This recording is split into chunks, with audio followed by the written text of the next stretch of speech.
Hey guys, this is my first YouTube video. I had intended to make content prior to this, never really got around to it.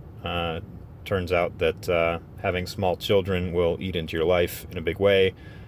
Mainly I wanted to film this because it's about something that is very topical and hasn't been covered in the YouTube community as far as I'm aware.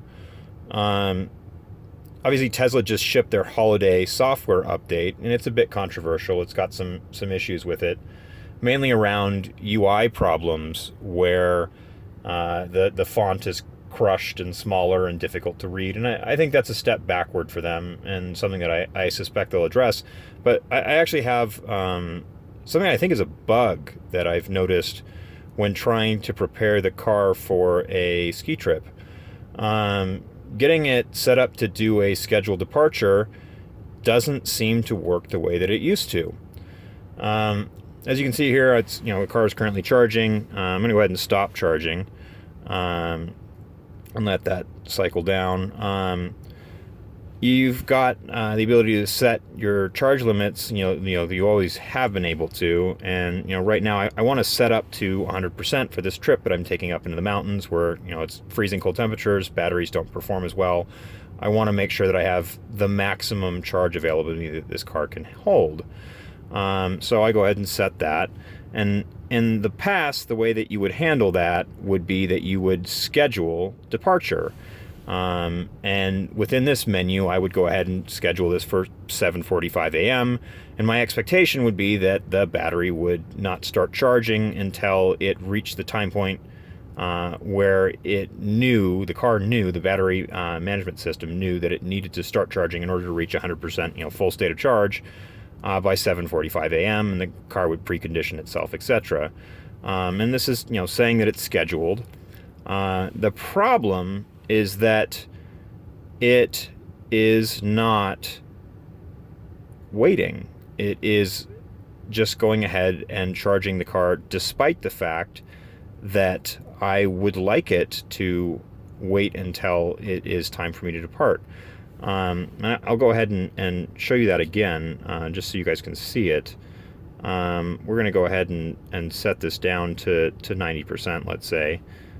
Done, and we're going to schedule this. We're going to unset it, and then we're going to set it again and turn it off and see what it does. And as you can see, it's picking up and starting to charge the car, and it's saying I've got 55 minutes remaining. This is with scheduled departure on, and if we introspect into this a bit, we can go to settings. And I've turned off the off-peak charging because I don't have different rates for my electrical system here. Plus, I'm on solar, so it doesn't really matter to me. But this stuff should be for setting up the car to charge when I want it to. But this is saying that it's just going to set the cabin climate and preheat the battery for a scheduled departure time. It doesn't say anything now about charging the car and waiting to charge the car until that point.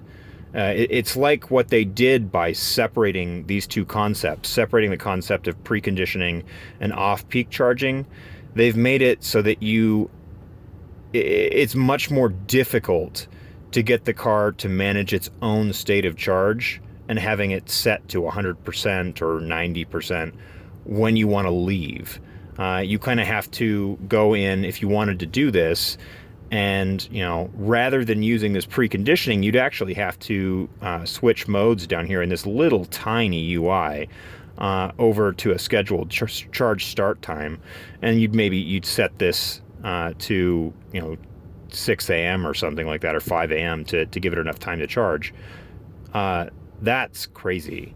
That doesn't work for me. I feel like the car should be smart enough to know when it needs to start charging in order for it to be ready for me when I want to leave.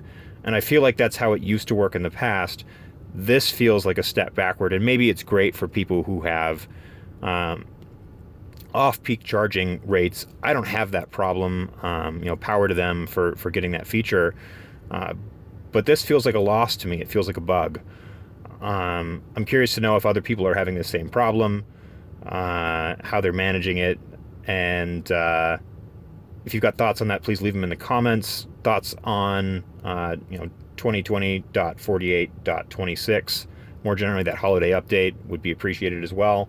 If you guys have found other Easter eggs in there that Tesla has left us to grapple with, I'd love to hear about it.